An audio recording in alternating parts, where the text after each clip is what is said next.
Belum kayaknya ya. Hmm.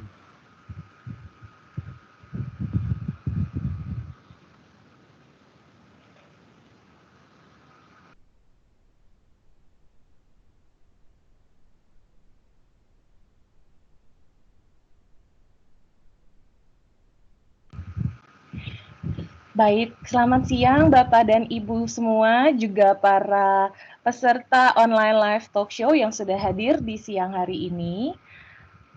Apa kabar Bapak Ibu semua, sehat-sehat? Boleh dinyalakan mikrofonnya, kita saling mengucapkan say hi satu sama lain. Selamat siang Bapak Ibu. Selamat Selamat siang. siang, Bapak Ibu semuanya. Selamat siang, Bapak Ibu. Selamat siang. Bapak dan Ibu. Iya, Bapak Ibu. Iya, baik Bapak dan Ibu, terima kasih sudah hadir tepat waktu dalam online live talk show kita pada kesempatan hari ini, terutama untuk para narasumber yang sudah hadir semua di sini. Ada Bapak Dr. Robert Hotman Sirait, SPAN. Selamat siang, Terima Pak. kasih Bu. Terima kasih Bu. Selamat siang. Selamat siang. Lalu berikutnya ada Bapak Rigil Munajat. Selamat siang, Pak Rigil. Selamat siang Ibu Rima. Dan juga ada Ibu Tita Rahmita. Selamat siang, Ibu. Selamat siang Ibu Rima. Selamat siang Bapak dan Ibu sekalian. Ya, mungkin kita masih menunggu rekan-rekan kita yang lain yang juga ingin bergabung, tapi langsung saja kita mulai ya karena sudah jam 13.32 juga. Baiklah Bapak dan Ibu, pada kesempatan talk show kita di siang hari ini temanya adalah menanamkan perilaku hidup bersih dan sehat demi kesehatan anak bangsa.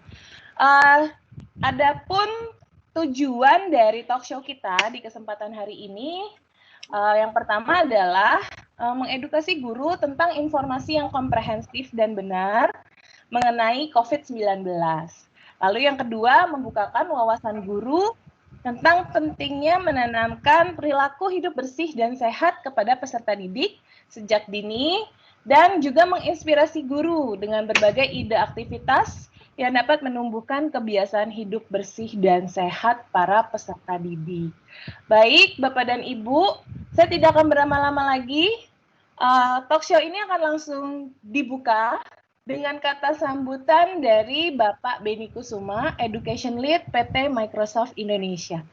Telah hadir Pak Beni di sini ya. Selamat siang Pak Beni. Selamat siang Rima, selamat siang Bapak Ibu semua. Selamat siang, Silakan Pak Beni. Pak Beni. Ya, baik. Terima kasih atas kesempatannya Bapak Ibu semua untuk menyambut Bapak Ibu di dalam acara kita siang ini tentang pengenalan bagaimana tentang kebiasaan hidup sehat.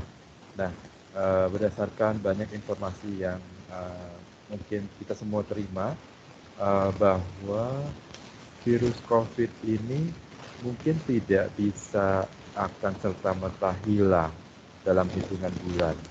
Ya, jadi mungkin kita masih akan terus hidup bersama dengan virus ini dalam jangka waktu yang belum kita ketahui. Paling tidak sampai ditemukan vaksin yang benar-benar efektif dan bisa mencegah penularan lebih lanjut daripada virus tersebut. Nah, pastinya ini akan berdampak juga pada bagaimana kita semua berperilaku dalam kehidupan sehari-hari, baik itu di rumah maupun di lingkungan. Dan Selamat siang Pak. Halo. Halo. Ya, bisa dilanjut Pak Beni. Oh, ya. Dan di sekolah juga pastinya ya. Ini semua akan terpengaruh. Dan menurut saya penting sekali buat kita untuk mengetahui apa sih kebiasaan hidup yang sehat dan bersih yang mungkin harus kita terapkan pada saat kita semua kembali bersosialisasi secara fisik. Ya, mungkin Bapak Ibu semua sudah banyak melihat ada foto-foto di negara lain di mana anak-anak tetap wajib pakai masker, kemudian ada yang makannya harus bergantian karena tidak boleh berdekatan dengan tanpa masker, ya, kemudian juga eh, bagaimana anak-anak juga diajarkan mencuci tangan sesering mungkin, ya, dan mengurangi interaksi secara fisik. Nah, pastinya kita akan mendengarkan informasi yang lebih valid dari narasumber kita hari ini, ya, Pak Dr. Robert, ya, yang mungkin bisa lebih menerangkan secara saintifik, ya, benar seperti apa daripada kita menduga-duga ataupun mendapatkan informasi yang mungkin kurang tepat atau kurang lengkap, ya. Baik, dengan demikian mari kita lanjutkan sesi siang hari ini dengan paparan dari para narasumber, dan mungkin waktu dan tempat saya serahkan kepada moderator kita, Bu Helena. Baik, terima kasih Pak Beni untuk sambutannya. Silakan Mbak Helena untuk boleh mengambil alih talk show kita hari ini. Oke, selamat siang Bapak Ibu. Assalamualaikum warahmatullahi wabarakatuh. Ya, pada talk show live kali ini kita kedatangan 3 narasumber hebat.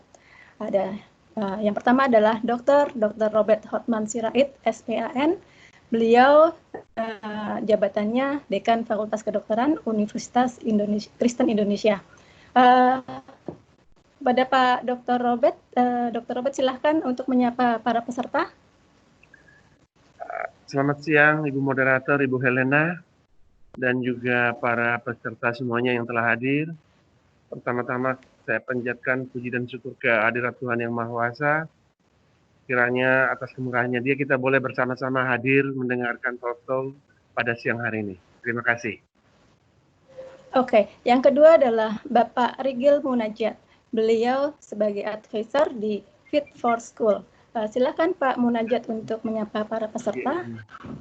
Ya, Assalamualaikum warahmatullahi wabarakatuh. Selamat siang Ibu Helena, Ibu Moderator. Terima kasih banyak untuk sediaannya, untuk MS Teams juga. Terima kasih untuk kesempatannya, terutama untuk Bapak Ibu Guru yang sudah hadir pada talk show hari ini.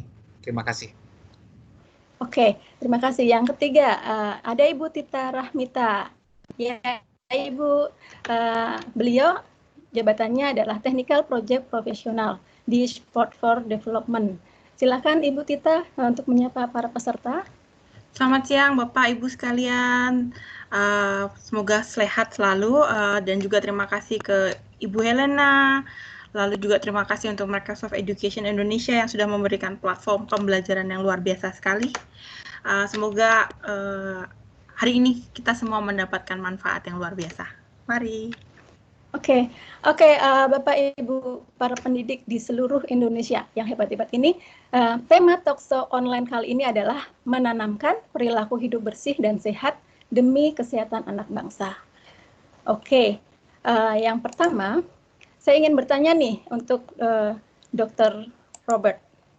Ya, silakan Bu Helena. Iya, kan sekarang dari bulan Februari ya kita udah mulai virus corona itu udah menyebar ke Indonesia yang tadinya ada di Wuhan. Nah, saya ingin tanya nih, apakah sebenarnya virus corona itu dan bagaimana penyebarannya? Ya, terima kasih Ibu Helena dan semua peserta yang beriman. Menjawab tadi pertanyaan apa itu virus itu ya. Jadi kuman itu ada berbagai macam ya, ada bakteri, ada virus ya, ada parasit ya. Hari ini kita membahas mengenai tentang topik virus. Virus ini secara garis besar bisa dikelompokkan 2 kelompok ya. Ada yang kelompok rhinovirus dan kelompok adenovirus. Coronavirus itu termasuk ke kelompok yang coronavirus. Virus ini sangat mudah bermutasi, sehingga sangat banyak variannya. Ya, kalau kita ingat dulu tahun 2002 ada yang disebut seperti MERS ya, pernah kita dengar mungkin waktu itu tahun 2020, 2002, dan juga SARS, ya, itu sama, itu satu keluarga dengan virus corona yang sekarang ini. Yang pertama ditemukan di Wuhan, Cina, awal Desember 2019. Nah, dari situ sehingga disebut jadi itu COVID-19, ya, Coronavirus Disease 19 di akhir tahun 2019. Jadi itu satu keluarga ini semuanya ini dengan SARS, dengan MERS, ya. Cuman yang sekarang ini, yang coronavirus ini sangat penyebarannya sangat luar biasa hebatnya, dan akibat yang timbulkan juga lebih berat daripada SARS dan MERS yang tahun 2002 itu. Virus ini terutama menyerang saluran pernapasan, ya, saluran pernapasan. Jadi gejala awalnya yang paling mungkin itu timbul seperti umpamanya batuk pilek gitu, ya. Bisa juga disertai oleh demam, ya, bisa disertai demam. Itu gejala awalnya. Dan kalau daya tahan tubuh seseorang itu kuat, ini penyakit ini, virus ini, corona ini akan bisa sembuh dengan sendirinya. Kalau daya tahan tubuh kita kuat, ya. Ini penularannya terutama ditularkan melalui percikan ludah atau dari percikan bersin. Kalau kita bersin atau ludah, ya, itu dari sana ditularkannya, bisa, ya. Jadi virus ini ukurannya, halo, saya mendengar.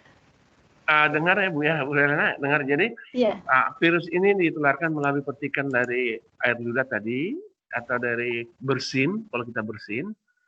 Sehingga kita harus, kalau kita mau bersin atau batuk, harus kita mengerti etika batuk atau bersin, ya, dengan menutup dengan sapu tangan, ya, umpamanya, ya, atau dengan masker seperti yang saya bisa pakai sekarang ini, karena saat ini saya di kantor nih, saya pimpin rapat, jadi saya pakai masker. Atau kalau tidak ada, ya, tisu juga boleh, atau enggak juga lengan baju kita yang atas itu, ya, bagian dalamnya, ya, kalau kita batuk atau bersin, ya. Jadi prinsipnya itu, ya, untuk pencegahan penularannya. Itu yang harus kita cegah. Kalau daya tahan tubuh kita kuat, akan bisa sembuh sendiri. Akan bisa sembuh sendiri, self-limiting disease, ya. Yang akan berbahaya ini kalau orang umpamanya yang mengenai percikan ini, dia kondisi fisiknya dalam keadaan tidak fit atau menurun.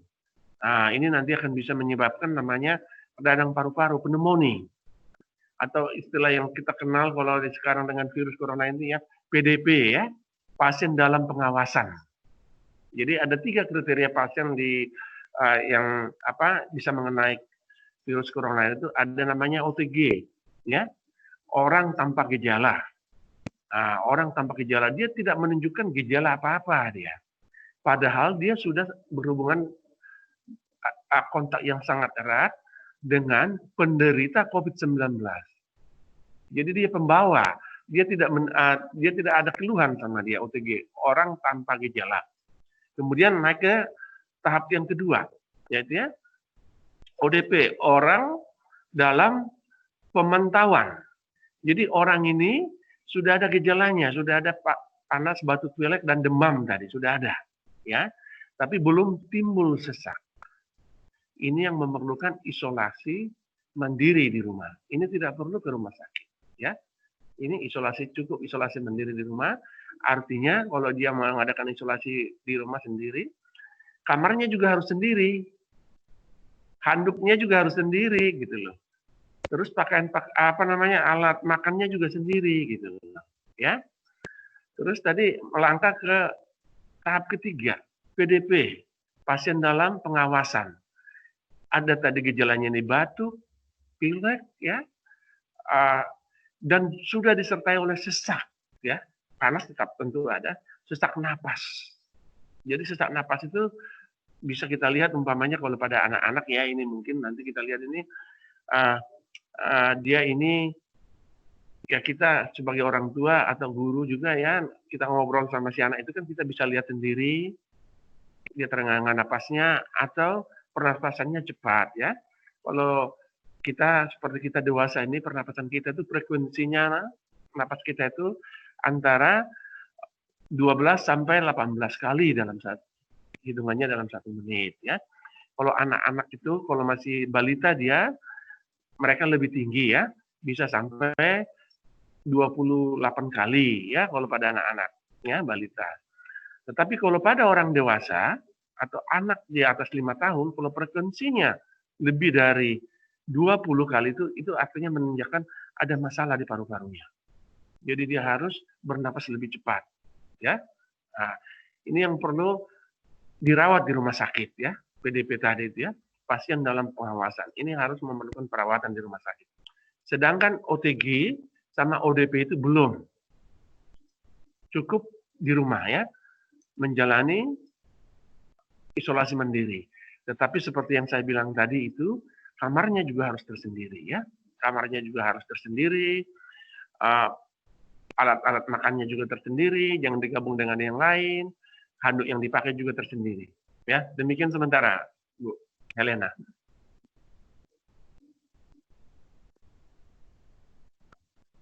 Kedengaran? Ibu Helena masih di mute? Oh ya, sorry. Iya, dokter. Ya. Tadinya kan informasinya bahwa corona itu penyebarannya lewat hanya lewat binatang gitu kan ya, hewan.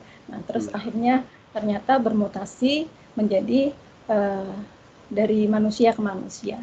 Ya. Nah, kalau untuk orang dewasa sih enak ya, Dok. Kita bisa ngerasain atau langsung ngomong seandainya kita mengalami tanda-tanda itu. Nah, kalau seandainya anak itu, apakah ciri-cirinya kalau seseorang seorang anak di bawah usia 12 tahun ini terjangkit virus corona, baik yang dewasa maupun yang anak-anak, apakah itu sama ciri-cirinya? Sebenarnya ya, makasih Bu ya. Sebenarnya gejala yang ditimbulkan itu sama ya, virus itu ya, virus corona ini sama pada dewasa sama anak-anak yang udah di atas balita ya, kecuali pada bayi memang susah terdeteksi ya. Pada umumnya ya, pada anak-anak tadi itu kan itu biasanya itu dia selalu seperti anak balita lah ya, hidup bersama dengan pengasuhnya atau orang tuanya. Sebenarnya orang tua ini yang harus atau pengasuhnya ini harus jeli memperhatikan si anak ini. Katakanlah tadinya yang dia aktif, jadi kurang aktif, jadi rewel, nafsu makannya berkurang. Terus kalau kita ajak ngobrol malas dia. Karena itu kalau dia sesak kan itu kan bicara itu membutuhkan oksigen yang banyak. Sementara paru-parunya bermasalah ya kan, tidak bisa mengambil oksigen yang cukup. Jadi dia malas bicara, terpatah-patah aja. Itu yang kita harus perhatikan. Dan juga nanti kalau bicara berlanjut terus, itu timbul demam tadi itu, ada berdemam. Jadi ya kita harus raba nih, tubuh si anak kita ini. Kenapa anak saya ini malas ya minumnya? Kenapa ya diajak ngobrol juga malas ya? Kayak bawaannya mau tidur aja gitu loh Bu ya. Kira-kira begitu untuk anak-anak ya. Ya, dan juga kita nanti harus perhatikan ya, sebaik mungkin si anak itu jangan kita ajak ke tempat keramaian ya. Jangan kita ajak ke tempat keramaian atau ke pasar ya.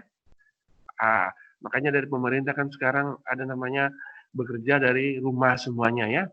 Itu karena penularan penyakit virus corona ini sangat berbanding lurus dengan kepadatan penduduk, tingkat mobilitas yang tinggi, dan seringnya kontak kita ya. Jadi tadi bisa ditularkan tadi melalui percikan dari lendir dari hidung atau mulut, atau dari tangan ya. Dari tangan juga yang terkontaminasi dengan percikan tadi. Harap kita ingat bahwa virus ini tidak bisa hidup di benda mati. Seperti di meja nggak bisa, di kain juga nggak bisa, atau di tangan juga nggak bisa. Kalau dia sudah kering pasti mati itu virusnya. Tapi kalau belum kering, umpamanya kita menyentuh meja yang ada percikan air ludah atau bersin, belum bersih kita sentuh, kemudian kita gosok dengan mata kita, tangan kita, ini akan menular.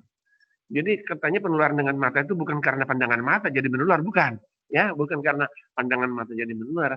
Tapi kalau umpamanya seseorang batuk, lalu ada percikan batuknya atau bersinnya nempel katakanlah di bajunya atau di atas meja, lalu meja itu kita pegang, tangan kita belum kita cuci, kita salaman dengan orang lain, atau kita gosok mata kita. Di situ nanti akan timbul penularannya itu loh, Bu Helena. Kira-kira demikian sementara. Iya, dengan tadi yang dijelaskan oleh dokter. Terus, nah tindakan apa misal dok, seandainya kita memiliki gejala-gejala seperti yang dokter sampaikan tadi, dengan bersin, demam, terus napasnya susah atau sesak napas gitu. Tindakan pertama yang harus dilakukan itu apa, dok? Nah, jadi gini Bu ya, kalau memang kita tadi seperti katakanlah OTG itu orang tanpa gejala, ya orang tanpa gejala. Jadi dia belum ada gejala, tapi sudah ada dia kontak erat dengan penderita COVID-19, katakanlah ya, tapi dia belum menimbulkan gejala. Ya ini orang ini yang harus menjalani isolasi mandiri, harus pakai masker, supaya dia tidak menularkan ke orang lain. Karena mungkin juga orang lain yang sekitarnya itu kondisi badannya lagi kurang fit. Ya itu loh Bu. Jadi gitu ya. Jadi walaupun dia tidak menimbulkan gejala, tetapi mungkin aja orang yang di sekitarnya itu daya tahan tubuhnya sedang menurun, kurang fit. Jadi kalau orang tadi yang OTG ini bersin atau batuk, dia kan bisa menularkan melalui percikannya. Dari percikan batuknya atau bersinnya. Jadi dia harus wajib pakai masker satu. Pakai masker. Oh, yang pertama tadi dia harus isolasi mandiri ya, isolasi mandiri di rumah, pakai masker dan sering cuci tangan. Harus sering cuci tangan. Itu untuk OTG ya, untuk OTG. Terus untuk ODP, orang dalam pengawasan. Artinya di sini tadi dia seseorang yang berhubungan erat dengan penderita COVID-19 dan sudah timbul gejala. Udah ada gejalanya di sini. Ada batuk, pilek tadi disertai dengan demam. Demam, udah ada timbul demam di sini. Nah, ini nanti masih juga boleh melakukan isolasi mandiri. Karena yang harus dirawat di rumah sakit itu yang sudah berat, yang dibilang pneumonia, yang sudah sesak gitu.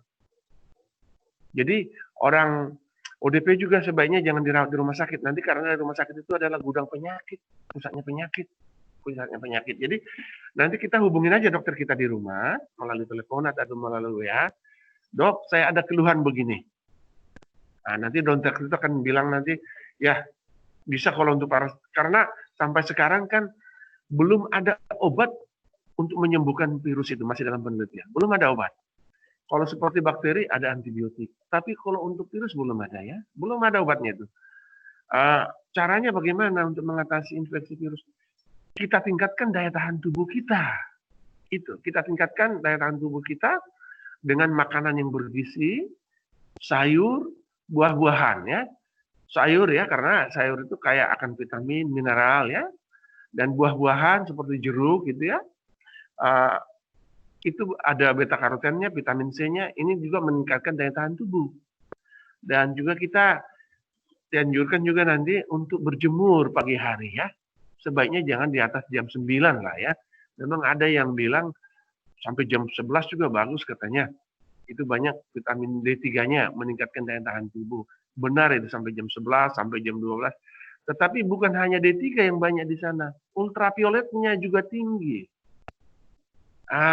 Jadi kita dapat vitamin D3-nya yang tinggi, tapi kita juga dapat ultraviolet yang tinggi. Ultraviolet ini nanti memicu kanker kulit, Bu ya. Jadi yang dianjurkan itu berjemur itu antara jam 7:30 sampai jam 9 pagi. Ya, itu yang aman. Ya, kurang lebih sekitar 30 menit tiap hari ya. Itu yang bisa dilakukan pada tadi ODP. Nah, kalau udah PDP ini yang harus dirawat di rumah sakit.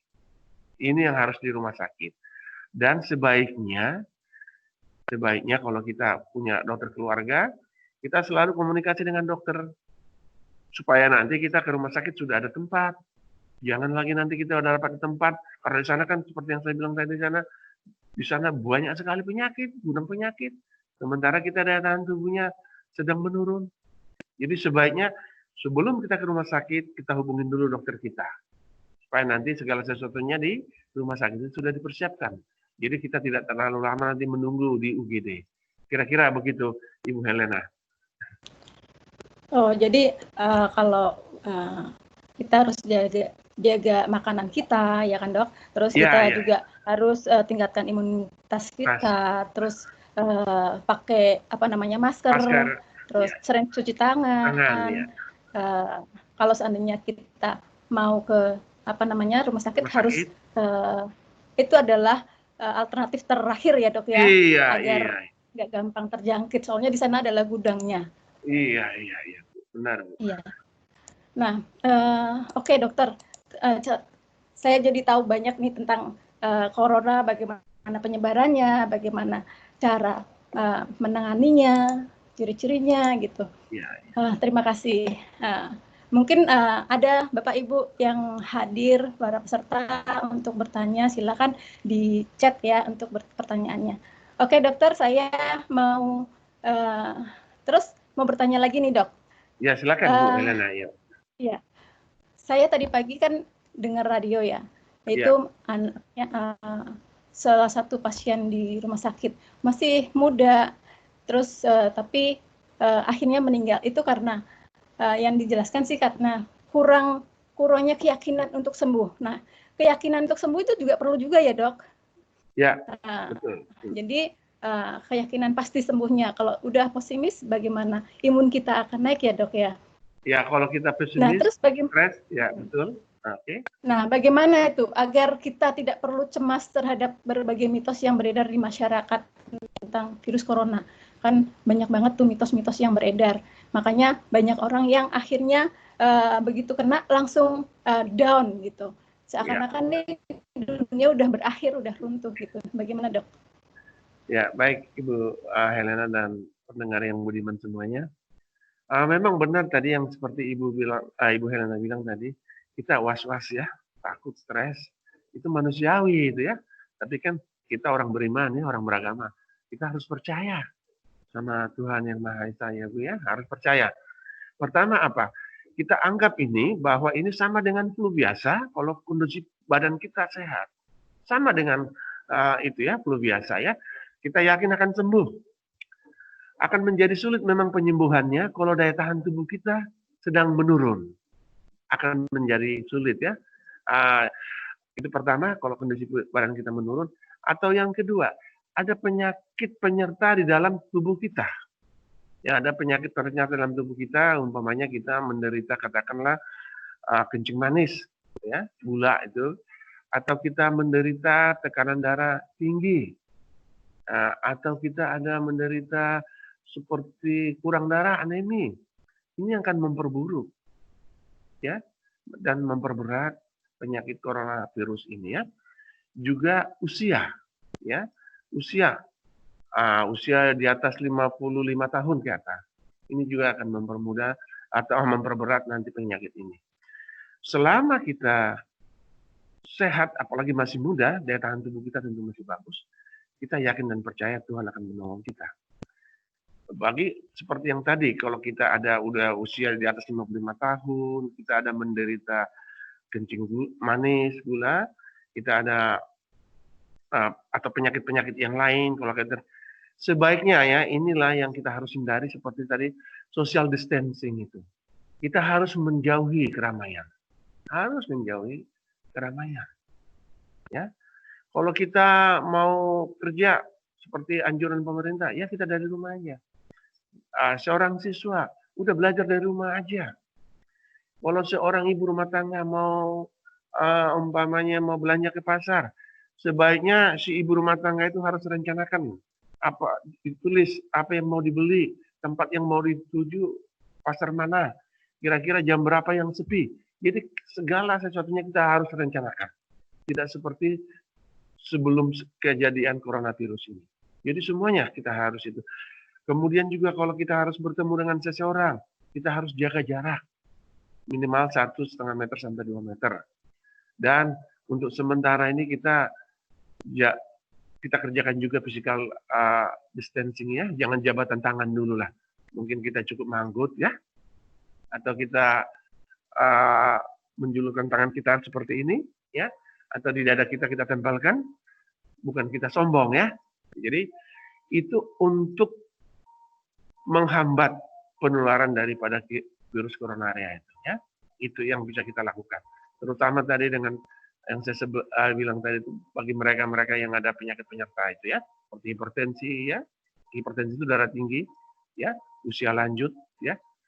Dan umpamanya juga kalau kita ada menderita penyakit asma ya, penyakit kanker ya, anemi ya.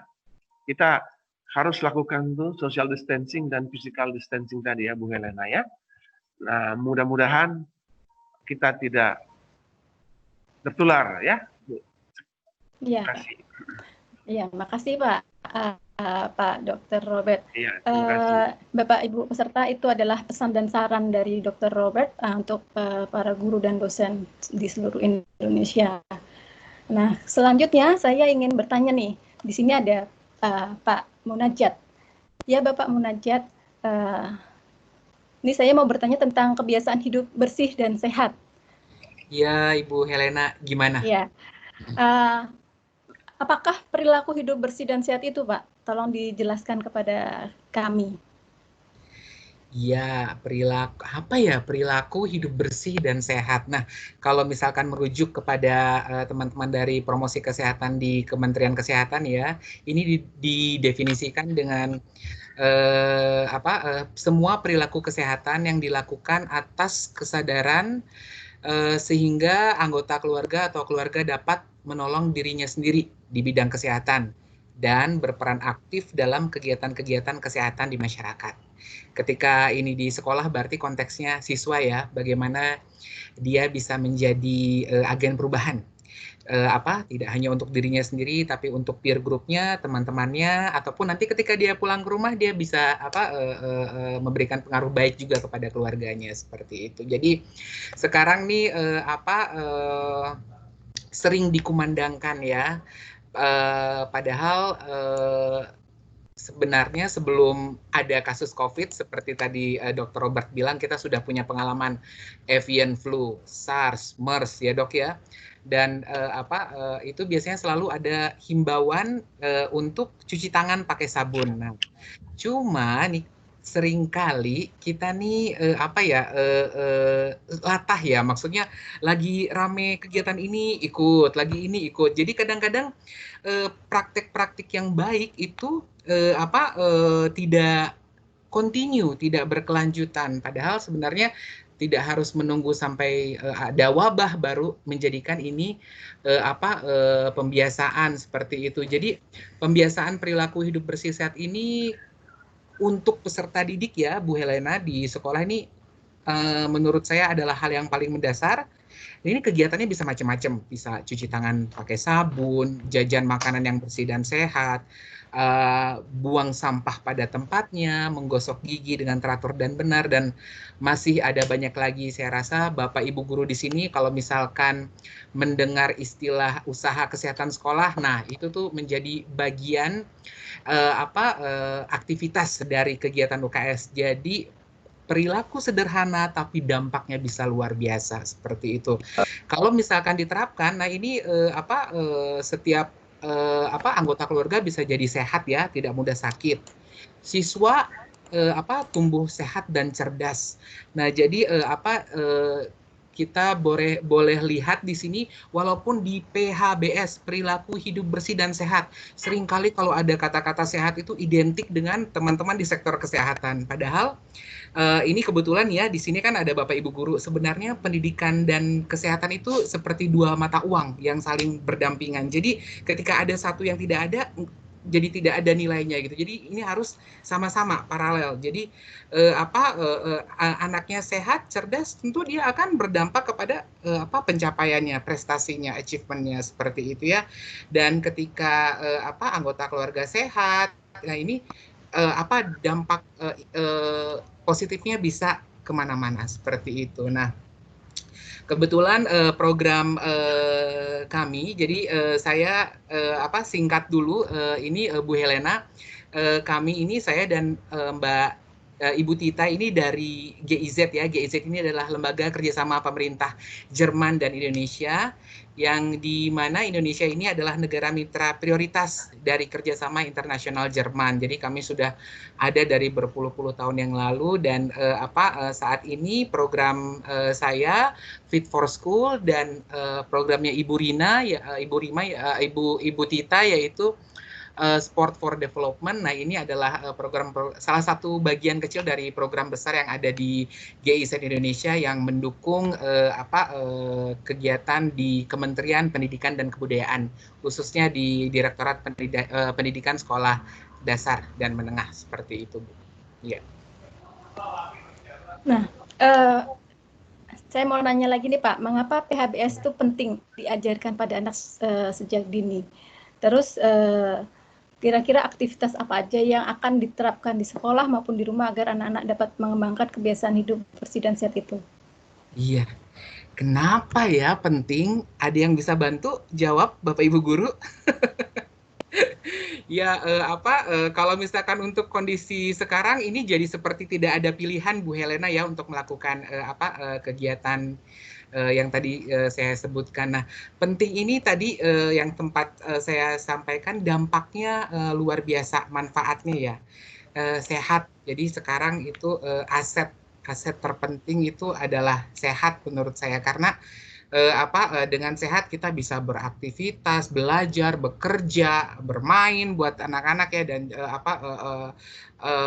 jadi lebih bermakna hidupnya kalau misalkan sehat. Nah,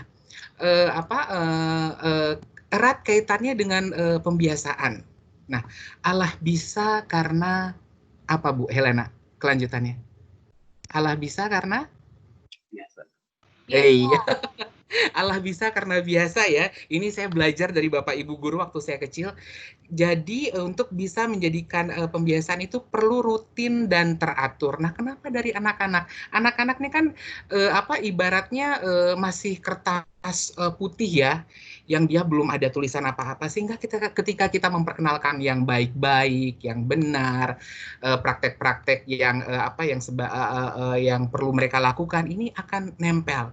Jadi untuk memperkenalkan, mempraktikkan perilaku hidup bersih dan sehat itu sejak dini, itu yang paling ideal. Karena kalau misalkan, bukan berarti ketika sudah dewasa itu tidak bisa, tapi akan lama penyesuaiannya, karena semakin bertambah usia itu biasanya semakin sulit untuk melakukan adaptasi. Sementara kalau misalkan anak-anak kecil, kita bisa lihat ya, waktu ketika mereka ingin belajar berjalan, itu mereka mau jatuh 1, 2, 3 kali, itu tidak masalah gitu. Tapi kalau misalkan kita ini dewasa nih, mau belajar naik motor, naik mobil, nabrak atau nyerempet sekali, udah nggak susah.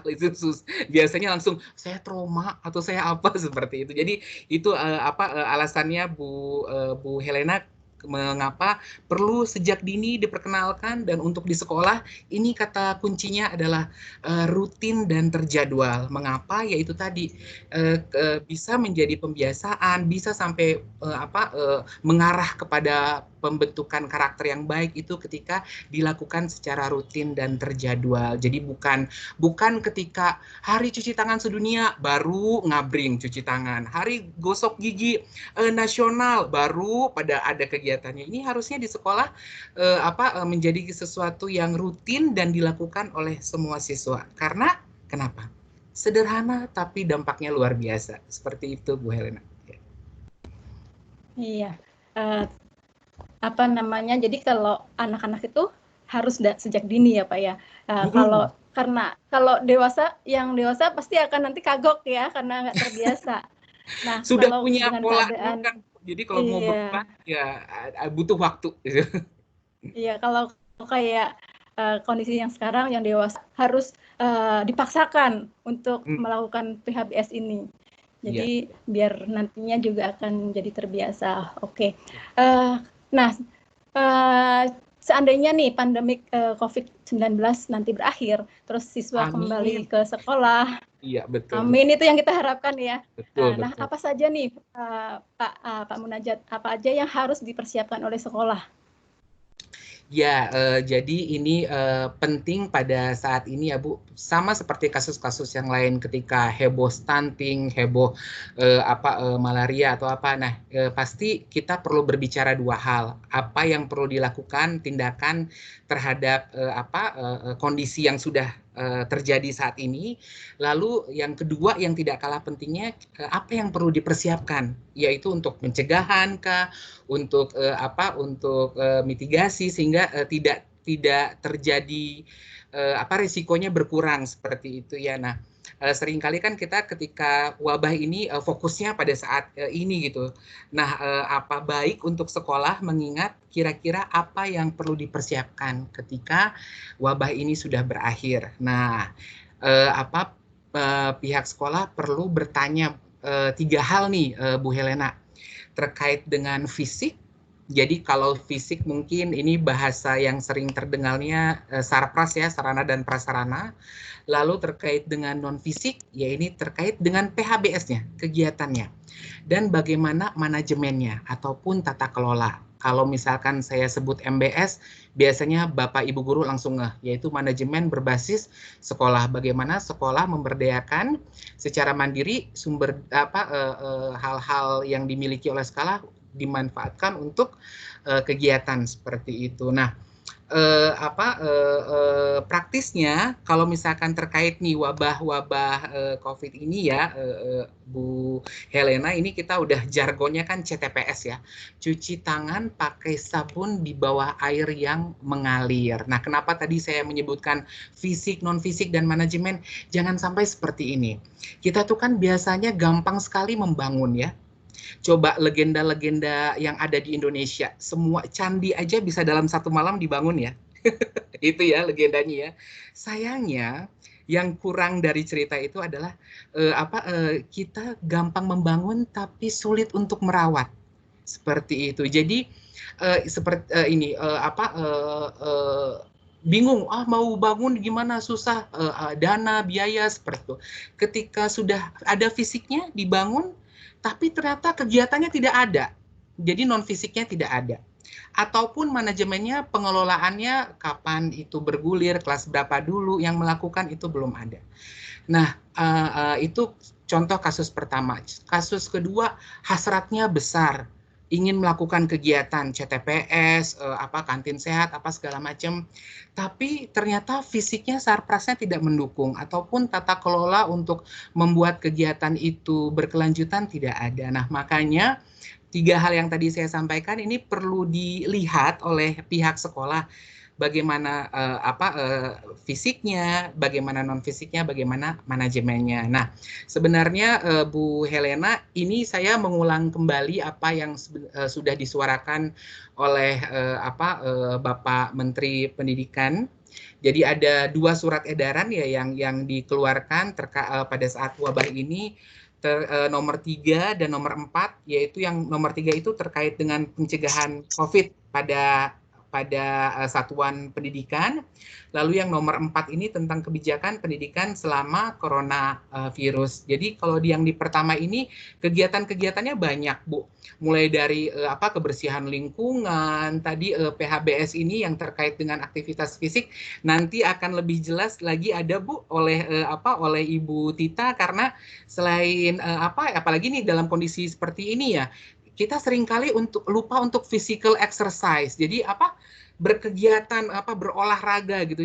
Jangan sampai ketika karena di rumah saja jadi kita juga lupa beraktivitas. Jadi itu di surat edaran itu sudah banyak poin-poinnya yang perlu dilakukan, kebersihan, perawatan dan pemeliharaan itu perlu dilakukan. Nah, untuk menggarisbawahi Bu Helena, pertanyaan nih buat Bapak Ibu di sekolahnya, apakah sudah punya fasilitas cuci tangan? Nah, itu ya pertanyaan nomor 1 itu, dijawab dalam hati.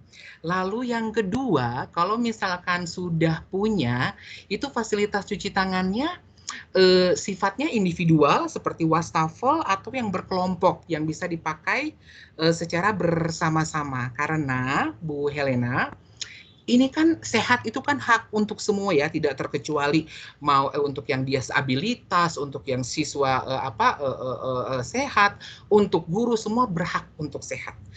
Ketika fasilitas yang ada di sekolah itu terbatas, bayangkan Ibu dituntut untuk semua siswa cuci tangan, ternyata fasilitasnya cuma 1, kira-kira jam 7 mulai pembelajaran, jam 12 baru beres ya Bu ya, karena banyak kan harus ngantri gitu. Jadi memang saat ini Kementerian Pendidikan sudah mengeluarkan beberapa buku panduan terkait kegiatan sanitasi sekolah yang di dalamnya menyarankan sebaiknya ketika sekolah sudah mempunyai fasilitas cuci tangan individu, baik juga untuk memiliki fasilitas cuci tangan yang massal, sehingga dalam satu waktu tidak hanya 1-2 siswa yang bisa melakukan, tapi banyak siswa bisa melakukan kegiatan itu, sehingga efisiensi dan efektivitas waktu. Jadi kegiatan berkelompok itu selalu menyenangkan buat anak-anak, buat siswa, karena mereka melakukannya bersama-sama dibanding sendiri.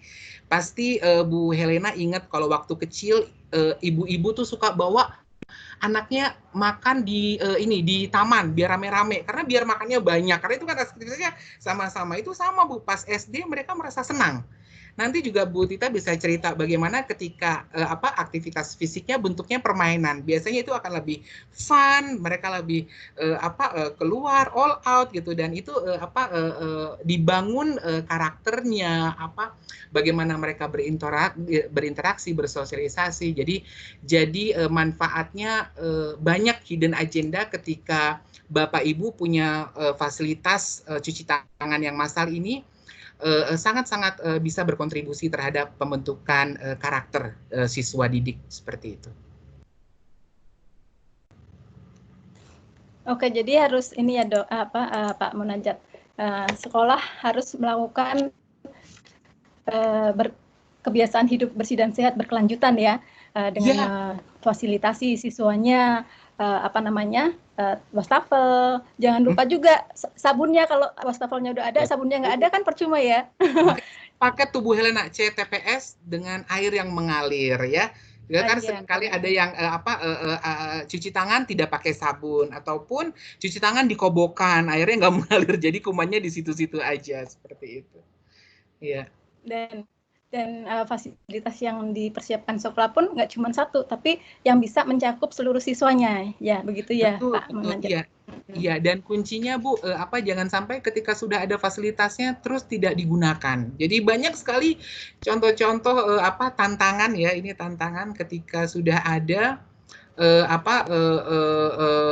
tidak dimaksimalkan fungsinya. Jadi banyak yang membangun fasilitas hanya buat estetika, biar kelihatan cakep tanda kutip sekolahnya. Tapi ketika itu ada dan tidak digunakan kan sayang, lalu effortnya, usahanya yang sudah ditaruh untuk membangun itu jadi sia-sia. Jadi makanya tadi dalam satu siklus itu saya rasa ini Bapak Ibu kepala sekolah yang sudah terpapar manajemen berbasis sekolah itu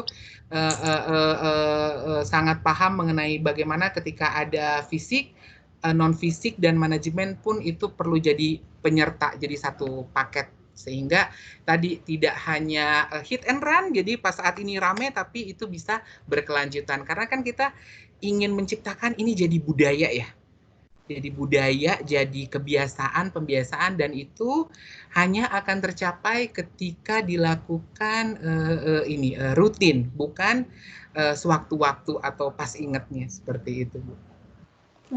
Iya, kalau di sekolah aja kita sudah melakukan hal itu. Nah, bagaimana nih guru untuk dapat mengajak orang tua agar kooperatif menerapkan PHBS di lingkungan rumahnya, Pak Munajat?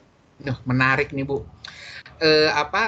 Bagaimana biar pesan-pesan kesehatan ataupun yang lainnya yang yang diberikan kepada siswa tuh bisa juga dilakukan di rumah. Nah, ini seringkali ya ada siswa yang dibombardir dengan pesan-pesan. Wah, diberikan 6 langkah cuci tangan, 7 langkah, 8 langkah, seperti itu. Sampai ada mungkin yang berlangkah-langkah karena dihitung dari niat ya.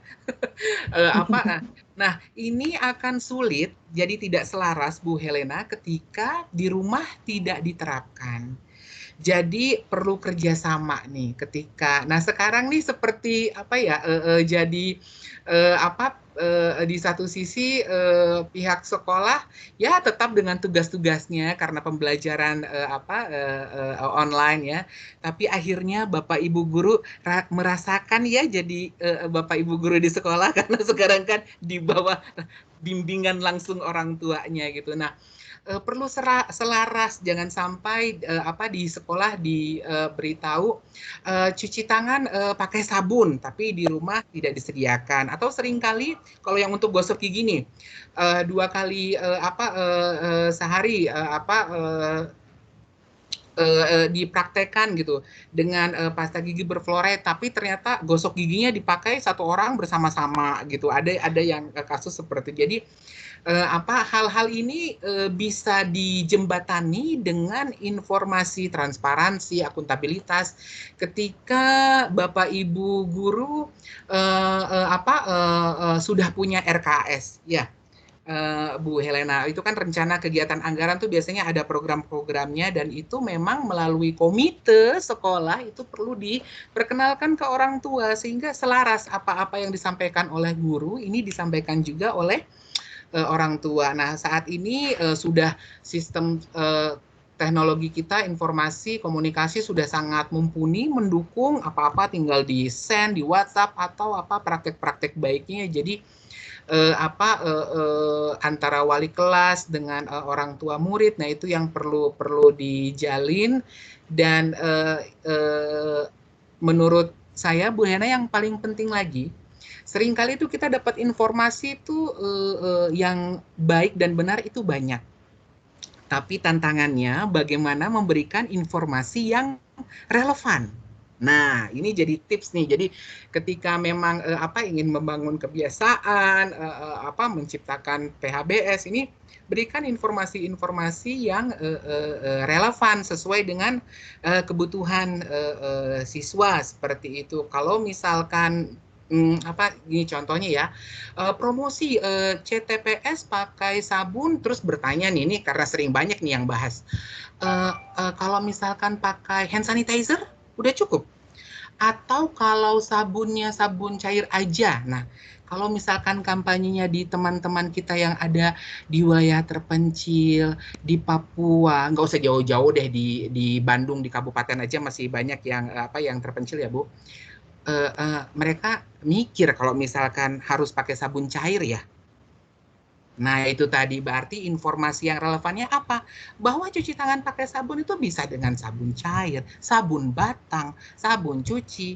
Seperti itu. Jadi diberikan opsi sehingga pemahamannya tidak menyimpang bahwa cuci tangan harus pakai sabun cair saja, ataupun cuci tangan itu bisa dengan sudah deh pakai hand sanitizer aja gitu. Padahal hand sanitizer itu untuk kondisi-kondisi khusus ya, di emergensi, di gawat darurat ketika memang tidak bisa ditemukan air dan sabun seperti itu. Jadi saya rasa tips-tipsnya agar tidak terlalu banyak pesan juga baik untuk siswa maupun orang tua, dipilah-pilih informasi yang relevan untuk kondisi saat ini apa itu yang disampaikan seperti itu. Nanti mungkin penutupnya ada tuh Bu, rekomendasi kira-kira informasi apa aja yang relevan pada saat ini. Baik, Pak Munajat, terima kasih. Sudah sangat lengkap sekali ya uraian yang Bapak sampaikan tadi, sekaligus pesan dan saran untuk para peserta. Terima kasih. Saya mau bertanya nih untuk Bu Rahmita, Bu Tita. Bu Tita, selamat siang. Bu Helena. Ya. Ya, Bu Tita ini technical project profesional dari Sport for Development ya. Nah, Ibu tadi kan sudah dijelaskan sama Pak Dokter tentang virus dan penyebarannya gimana, penanganannya gimana, kemudian Pak Munajat juga menjelaskan pola hidup sehat, itu bagaimana ya. Nah, terus tadi Pak Munajat juga menyampaikan juga bahwa pola hidup sehat itu harus didukung dengan olahraga. Nah, di sini kan yang ingin saya tanyakan nih, olahraga untuk pembangunan yang seperti Ibu tangani ya, Ibu Ibu dalami. Nah, pertanyaannya adalah apakah yang dimaksud dengan olahraga untuk pembangunan itu, Ibu?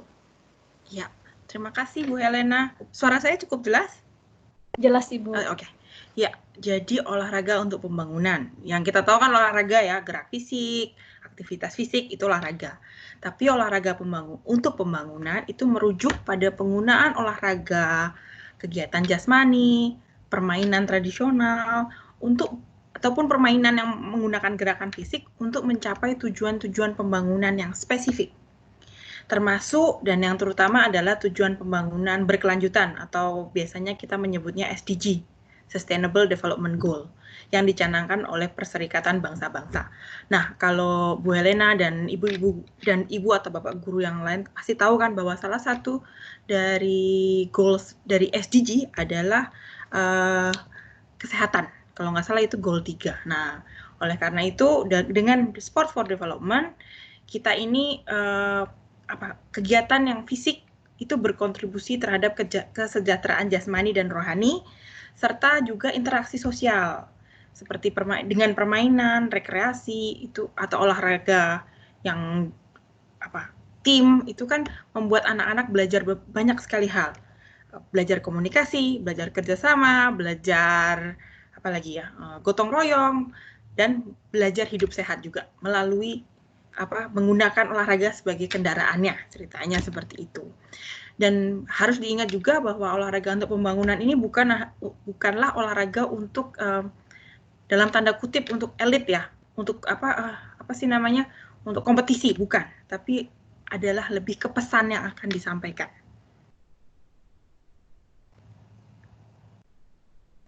Halo? Iya, Ibu. Iya, ya. Udah suara saya. Oke. Jadi, terima kasih. Tadi yang Ibu jelaskan tentang apa itu olahraga pembangunan itu. Nah, sekarang mengapa sih olahraga untuk pembangunan itu penting dan manfaatnya apa yang bisa kita dapatkan dari olahraga pembangunan itu?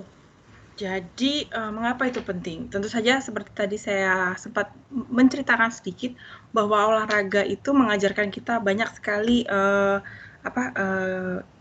karakter atau good behavior ya, seperti tadi kerjasama, komunikasi, fair play, gotong royong, mungkin seperti itu. Tapi kenapa kok sport for development? Karena olahraga itu metode atau instrumen yang bisa mengajak anak-anak dan orang dewasa untuk melakukan sesuatu. Kita kan seneng tuh melakukan sesuatu, kayak saya aja seharian ini sambil dengerin nulis atau apa. It makes us who we are, membuat kita siap. Ya, itulah bagian dari kita.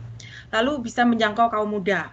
Karena kan anak muda itu senang banget tuh bergerak, aktif, itu senang sekali. Lalu juga menguatkan berkontribusi terhadap penguatan karakter bagi anak-anak. Dan yang pasti mendukung promosi kesehatan dan pendidikan. Lalu juga mewujudkan keragaman serta inklusi, dan olahraga itu kan efisiensi dari segi biaya, tapi memiliki dampak yang sangat luas.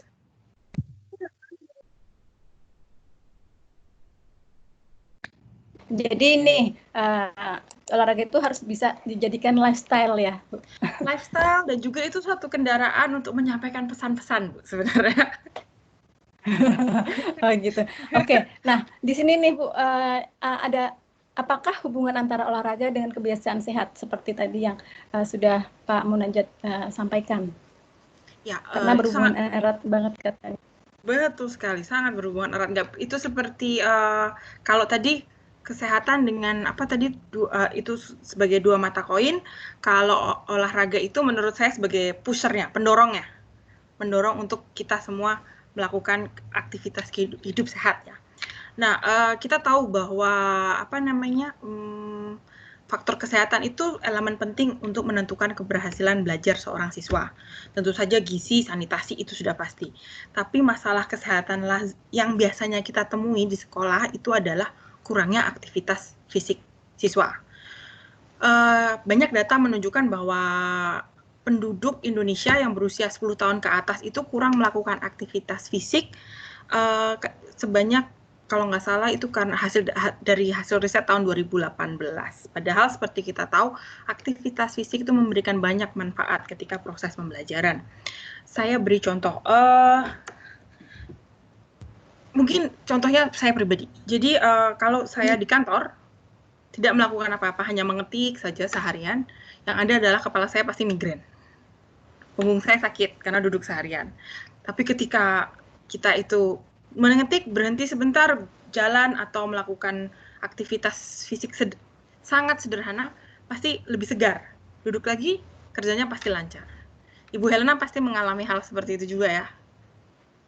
Iya. Nah, jadi oleh karena itu, hubungannya pastinya, apalagi di saat seperti sekarang ya, kita nggak bisa keluar. Itu sesuatu yang sudah harus kita lakukan. Kita harus menjaga tidak hanya untuk diri kita, tapi juga untuk orang lain. Yang bisa kita lakukan aktivitas fisik sederhana. Di Sports for Development sendiri secara global kami melakukan kampanye. Namanya itu hashtag Stay Home Stay Active. Ini sebenarnya kampanye dimulai tanggal 6 April yang lalu bersamaan dengan Hari Internasional untuk Pembangunan dan Perdamaian. Jadi kita kampanye Stay Home Stay Active itu menunjukkan alternatif kegiatan yang dapat dilakukan bersama atau secara individu. Jadi misalnya Ibu Helena selaku guru sebelum pelajaran, Ibu Helena menunjukkan ke siswa, oke, kita bisa melakukan gerakan-gerakan sederhana supaya, karena kan kita tahu ya, otak anak itu kalau mereka melakukan gerakan itu otaknya biasanya karena oksigennya sudah naik, itu akan jauh lebih mudah bagi mereka untuk menangkap pelajaran. Itu satu. Itu yang bisa kita lakukan selama kita semua tinggal di rumah. Nah, tapi yang harus kita pikirkan adalah nantinya ketika anak-anak sudah kembali ke sekolah. Kita semua seperti pemberitahuan Pak Dokter sebelumnya bahwa belum ada obatnya sama sekali sampai sekarang. Tapi banyak sekali rumor yang mengatakan, oh Juni nanti ini kayaknya mulai kembali nih katanya ke sekolah atau apa. Nah, apa yang harus kita lakukan? Nah, mungkin selaku guru, Bapak dan Ibu bisa melakukan beberapa kegiatan-kegiatan yang mengajarkan untuk tadi cuci tangan misalnya. Sebelum olahraga, cuci tangan. Setelah selesai olahraga, cuci tangan lagi. Karena kan kalau repetisi itu kan membuat anak-anak jadi ingat ya. Dan juga karena itu dilakukan dengan cara menyenangkan. Jadi mungkin guru olahraganya bisa ngomong, oke, cuci tangan dulu, kita olahraga. Setelah itu kita cuci tangan lagi sebelum masuk kelas. Atau kita melakukan dengan permainan. Misalnya ibu membuat suatu bola dengan ada kapur di bola itu, lalu kita lemparkan ke anak. Kan nanti kena tuh. Pasti kapur. Nah, itu bisa menceritakan ini loh cara penyebaran COVID-19 ini karena kita saling bersentuhan. Nah, bagaimana caranya untuk menghentikan itu? Mungkin salah satu dari kita cuci tangan itu bisa mengurangi. Aktivitas-aktivitas seperti itulah yang bisa dilakukan menurut saya. Jadi sebenarnya olahraga itu juga mengajarkan habit kan sebenarnya. Kalau kita olahraga itu kan nggak bisa cuman sehari sekali, tapi biasanya seminggu 2-3 kali misalnya seperti itu. Nah, itu kebiasaan-kebiasaan itu yang juga bisa kita ajarkan. Begitu dari saya, semoga cukup jelas.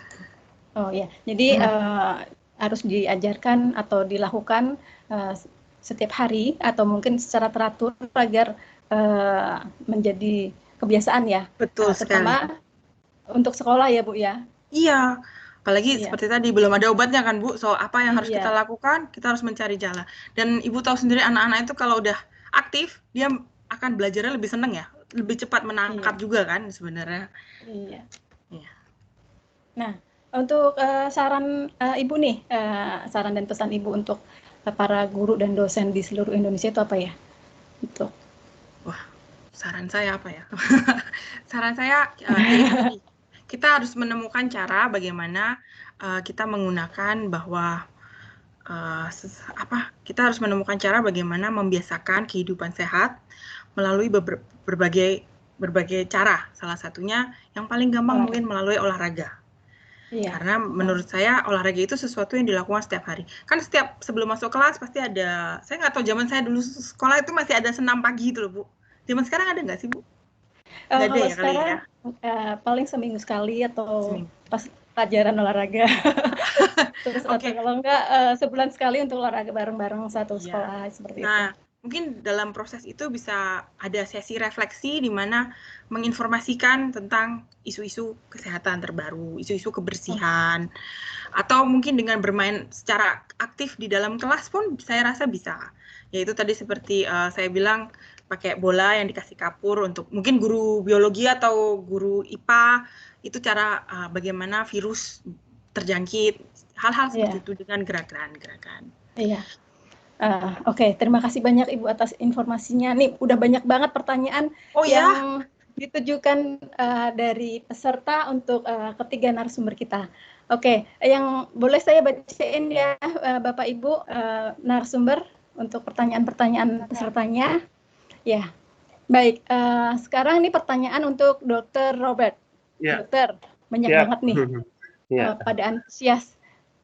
Pertanyaan pertama, bagaimana membedakan dengan flu biasa, Pak Dokter? Ini dari Pak Imam Syafi'i. Oke. Antara corona itu. Siang Bu Helena dan Pak Imam Syafi'i. Imam Syafi'i di mana nih Pak? Tempatnya di Jakarta. Jadi memang kalau virus corona ini adalah penyakit di saluran pernapasan ya. Tadi seperti yang saya bilang tadi di awal, coronavirus ini sama dengan satu keluarga itu dengan SARS dan MERS yang tahun 2002 ya. Tetapi memang ini penyebarannya sangat cepat dan sakit yang disebabkannya juga lebih berat daripada SARS maupun daripada MERS yang kemarin itu ya. Selama kondisi fisik kita kuat atau prima, kita nggak perlu khawatir ya. Jadi kalau umpamanya kita flu itu biasanya 3-5 hari kan sudah kembali reda ya, itu salah satunya. Dan juga itu panasnya juga tidak lebih dari 38. Ya, jadi kalau flu biasa itu kayak hangat lah ya badannya ya, tidak lebih dari 38 derajat Celcius. Makanya sekarang kalau kita pergi ke mal-mal atau ke kantor-kantor tertentu, ada itu pendeteksi suhu. Itu tujuannya tuh ya. Kalau untuk corona ini temperaturnya itu 38 derajat ke atas. Kalau flu biasa tidak sampai segitu, paling antara 37-35 ya. Dan sebaiknya juga kita di rumah nanti, kalau nanti bukan karena wabah COVID ini, sebaiknya juga kita di rumah beli alat pengukur suhu itu temperatur, yang air raksa itu murah kok itu ya. Nggak usah yang thermal gun itu memang mahal ya. Sekarang itu mungkin sampai 3 juta, padahal dulunya itu paling sekitar berapa itu 600-700 kali ya. Itu salah satunya. Dan flu biasa itu tidak menyebabkan sesak ya, itu ya. Tadi panasnya tidak tinggi kalau flu biasa dan tidak menyebabkan sesak ya, kecuali memang kalau kita ada asma ya, tanpa flu juga bisa sesak ya. Nah itu yang kita harus perhatikan ya. Dan juga kalau pada infeksi virus corona ini nanti kalau udah lebih dari 5 hari itu juga biasanya itu badan kita itu kayak pegal-pegal ototnya. Persediaan tubuh kita juga kayak sakit gitu loh ya. Nafsu makan juga berkurang. Ya. Kalau flu biasa kan enggak. Kalau flu biasa kita makan bakso pedas gitu kan, enak keringatan. Ya. Enak keringatan, berkurang gejalanya, tapi kalau ini enggak mempan, malah nafsu makannya hilang ya, berkurang ya gitu loh, kira-kira Bu. Sepintas begitu ya. Jadi kalau flu biasa itu tadi 3-5 hari juga biasanya udah sembuh ya. Tidak ada gangguan tadi untuk rasa nafsu makan, panasnya nggak terlalu tinggi gitu loh ya. Badan nggak terlalu meriang-meriang gitu ya. Nah itu yang gejala awal yang boleh kita sebagai patokan kita lah ya Bu Helena ya. Itu kira-kira. Ya, itu Pak Imam Syafi'i, mungkin Pak Imam Syafi'i sudah jelas ya. Nah, sekarang ada pertanyaan yang kedua dari Pak Agus Maulani. Iya, iya. Pertanyaannya adalah, apakah virus COVID bisa menyebar melalui udara, bukan hanya melalui droplet? Seperti itu, Oh, Pak. ya. Oke, makasih Pak Maulana ya. Jadi begini, itu virus itu ya, itu bisa berkembang hanya di makhluk hidup. Jadi dia itu tidak bisa berkembang di makhluk mati, benda mati ya. Katakanlah di meja, di kain ya, tidak. Kalau umpamanya ada percikan di atas meja atau di kain kita ada percikan ya, karena kita batuk itu. Kalau udah kering itu udah mati. Jadi bukan udara yang menghantarkannya, bukan. Ya, kalau begitu sih repot tuh, nanti luar biasa ini kalau udara bisa menghantarkannya ya. Jadi harus dia untuk hidup ini dia memerlukan media makhluk hidup ya. Jadi kalau dibilang di udara hidup dia enggak hidup ya. Nah, hanya kita itu seperti apa namanya dianjurkan oleh pemerintah dan para pakar kesehatan itu jaga jarak gitu. Minimal 1,5 meter sampai 2 meter. Karena percikan itu perkirakan sudah tidak sampai gitu ya. Tidak sampai. Jadi percikan air liur atau batuk itu kalau udah kering, virusnya juga mati. Ya. Dan virus itu memerlukan media makhluk hidup untuk berkembang. Virus coronaria itu tidak bisa berkembang di benda-benda mati ya. Mau di logam juga, di meja juga, di pakaian kita juga, di plastik juga enggak. Bahkan hidup bisa berkembang. Begitu dia kering, virusnya akan mati. Begitu kering maksudnya percikan ludah atau air liur kita atau bersin kita itu, virus itu juga akan mati. Kira-kira demikian Pak Agus. Ya, jawaban dokter itu juga menjawab pertanyaan dari Pak Jeffrey nih. Sudah terjawab ya pertanyaan Pak Jeffrey, untuk menjaga jarak minimal 1,5 sampai 2 meter, tapi di tempat umum jarak maksimal 1 meter. Kadang bahkan kurang. Nah, apa itu rawan terkena virus Pak Dokter? Itu kata Pak Jeffrey. Tadi sedikit banyak sudah dijelaskan juga ya, dengan pertanyaan Pak Agus Maulani sama Pak Dokter tadi. Iya, iya. Nah, untuk yang pertanyaan berikutnya ada Bu Dwi Puji. Ya. Pertanyaannya seperti ini. Karena area rumah sakit memang saat ini sangat diharapkan tidak didatangi. Bagaimana prosedur kalau ada jadwal seperti kontrol rutin, terus misal kalau ada yang kanker itu biasanya kan harus kemoterapi dengan terjadwal ya. Nah, itu bagaimana Pak Dokter? Ya, oke, bagus. Bagus, pertanyaan yang bagus ini Ibu Dwi Puji ya. Nah, jadi memang benar itu rumah sakit itu adalah pusat atau pabrik dari penyakit karena segala penyakit ada di rumah sakit. Dan biasanya kalau kita dapat penyakit di rumah sakit itu lebih berat itu daripada penyakit yang lain. Karena kan orang yang menderita di rumah sakit itu udah minum obat masih penyakitan, artinya udah kebal itu kumannya itu terhadap obat-obatan, ya. Jadi kalau bisa ya memang kita harus hindarin kita ke rumah sakit.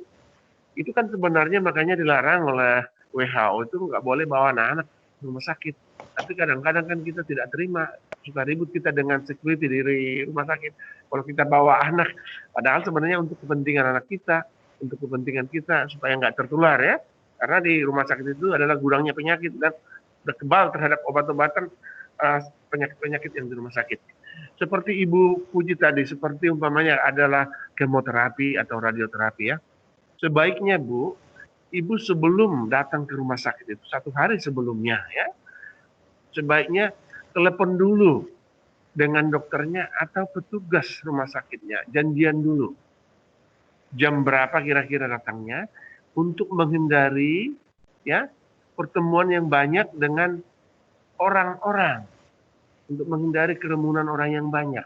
Jadi janjian dulu 1 hari sebelumnya dengan dokternya maupun dengan petugas rumah sakitnya. Kira-kira jam berapa? Jadi kayak ada ini daftar nomor urut gitu loh. Jadi umpamanya jam 8 nanti Ibu si A jam 8 sampai jam 9 nanti kan gitu ya. Nanti jam 9 sampai jam 10 Ibu B gitu ya. Sebaiknya dilakukan dulu perjanjian. Silakan dihubungi, bisa melalui telepon ya, biasanya kan rumah sakit itu pasti memberikan nomor teleponnya atau petugas rumah sakit dengan WA ya. Itu yang terbaik Bu ya, janjian dulu sebelum ke rumah sakit. Ya, Demikian. Ibu Dwi Puji, itu jawaban dari Pak Dokter.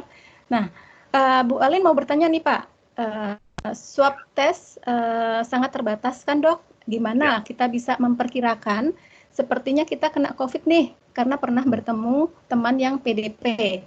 Ya. Mau konsultasi ke rumah sakit, tapi takut karena ramai kan, dan rumah sakit gudangnya penyakit. Nah, dan juga belum tentu langsung dapat giliran swab. Sebaiknya Betul. gimana Dok kalau kita merasakan beberapa gejala awal COVID-19 ini?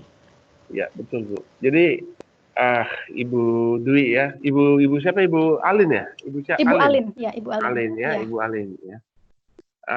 Baik Bu Alin. Jadi begini ya. Salah satu yang membuat daya tahan tubuh kita itu turun adalah kalau kita stres. Ya. Jadi kalau kita pikirin, aduh saya kena ini teman saya begini ini ya. Tanpa kita sadari, ini menyebabkan kita jadi nggak bisa tenang. Tidur juga nggak tenang ya. Makan juga nggak nafsu ya. Dan ini akan menyebabkan nanti menurunkan daya tahan atau kekebalan tubuh kita. Kita harus percaya ya, Bu Alin itu, kalau kita bertemu dengan katakanlah PDP kita ya, ada teman kita PDP, kita kalau kita bisa pastikan tubuh kita sehat, nggak usah khawatir, nggak usah, akan tubuh kita itu akan mempunyai mekanisme pertahanan tubuh sendiri, ya, nggak usah khawatir. Kalau PDP ya, asal ya kalau kita nanti itu jangan kita umpamanya harus jaga jarak kalau bicara, pakai masker. Nah, gitu ya. Jadi nggak usah khawatir. Nanti kalau umpamanya ibu stres, nanti bisa aja, aduh, saya ini kenapa ya kayak meriang saya, kayak batuk saya, kayak flu saya. Kayak jadi nanti jadi curiga begitu ya. Jangan ya. Ya kalau memang panas kan, kita kan bisa rabah badan kita. Ya kalau batuk itu kan nggak bisa dibikin-bikin ya. Kalau orang batuk itu tidur juga kan batuk ya. Batuk itu tidak hanya pada saat kita tidak tidur, ya. Itu kalau batuk itu tidur juga pasti batuk ya. Bersin juga begitu. Bukan pada saat kita bangun baru bersin. Pada saat kita tidur juga bisa bersin, ya. Jadi nggak usah khawatir. Selama kondisi fisik kita bagus, nggak usah khawatir. Soal swab itu ya, swab tenggorokan itu ya. Memang itu sampai saat ini masih mahal Bu ya, masih terbatas. Dan memang sangat mahal itu. Makanya ditujukan bagi mereka yang diduga sudah ini PDP ya.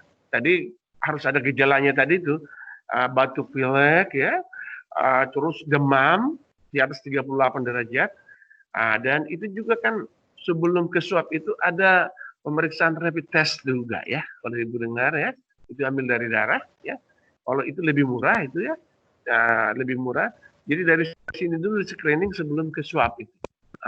Dari sini screening itu lebih murah itu dan hasilnya lebih cepat didapat itu.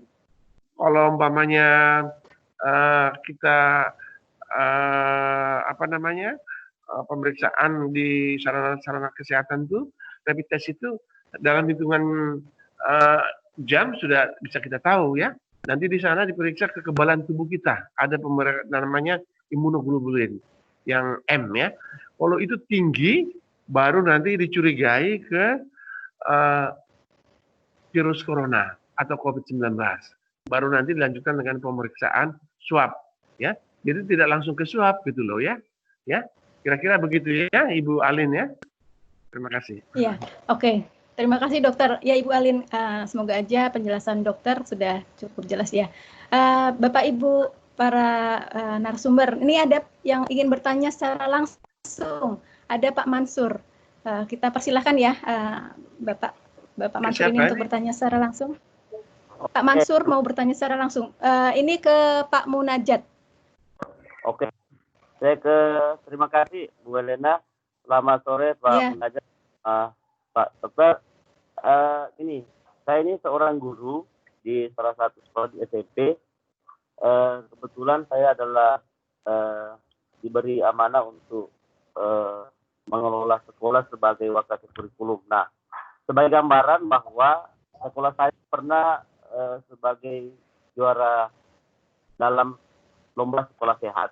Nah, mungkin yang saya akan membenahi sekolah saya kembali, yaitu mungkin bisa memberikan tentang apa sih itu syarat sekolah bersih. Mungkin itu yang pertama, Pak.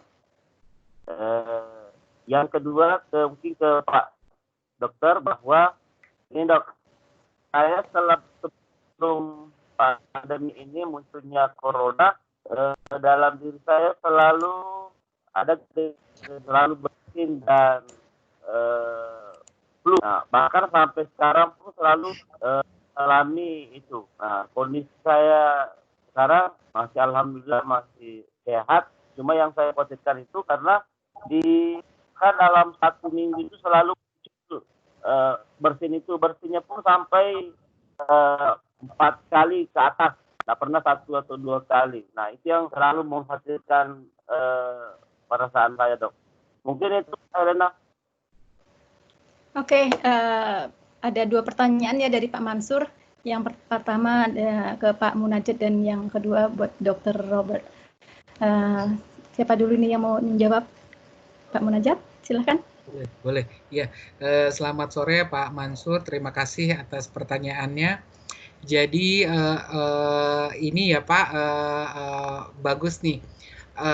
Sekolah itu sudah bersih atau belum? Jadi kalau misalkan memang sebenarnya saya yakin dari setiap sekolah yang ikut lomba sekolah sehat, tujuan utamanya adalah untuk peserta didik yang sehat ya, warga sekolah yang sehat.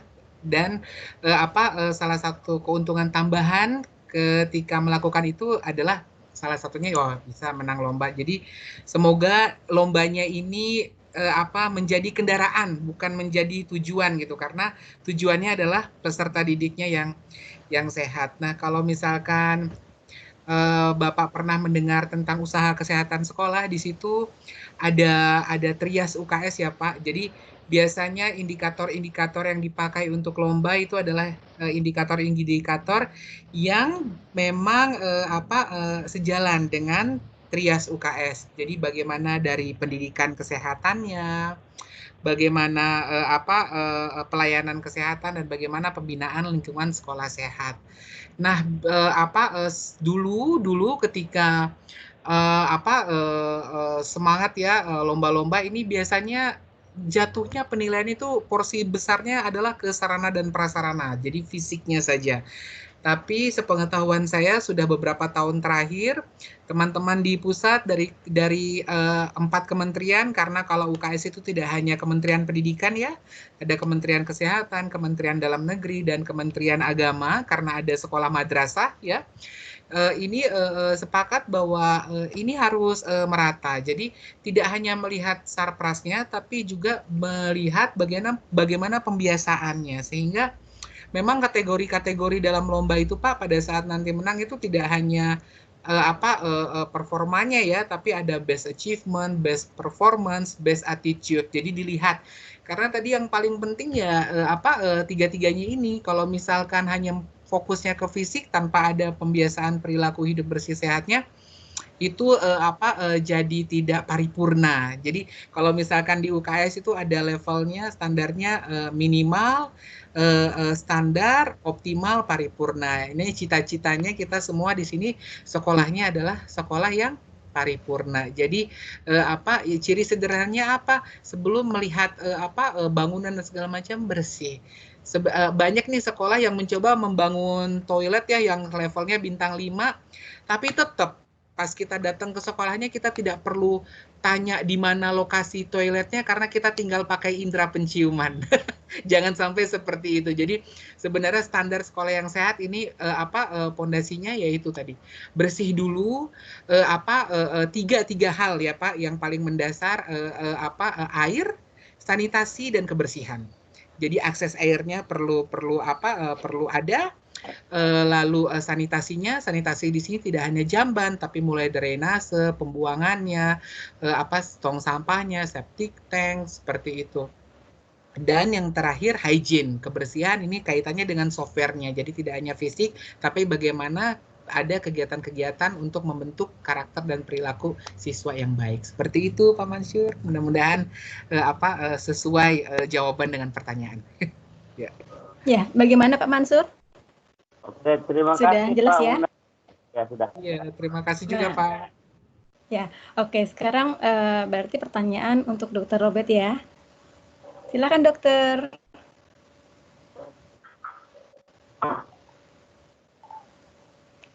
Mic-nya belum, dokter mic-nya belum.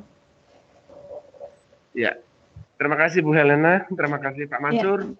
Tadi pertanyaannya mengenai sering bersin-bersin gitu ya. Ya itu kalau karena putus-putus tadi ya, mengenai bersin-bersin bisa sampai 4 kali ya, flu ya.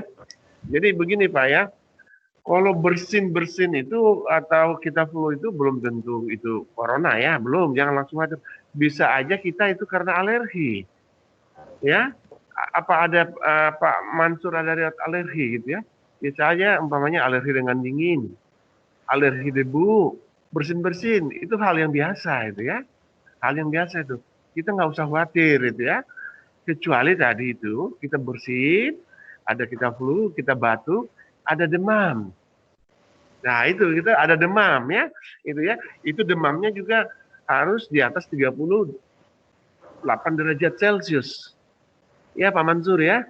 Nah, jadi kalau saya juga sampai sekarang ini udah beberapa tahun belakangan ini saya juga pagi-pagi bangun tuh bersin, suka bersin itu ya, suka bersin ya. Jadi itu harus ingat bersinnya disertai batuk enggak, nah, disertai demam enggak. Nah itu yang untuk screening awal kita ya Pak Mansur ya.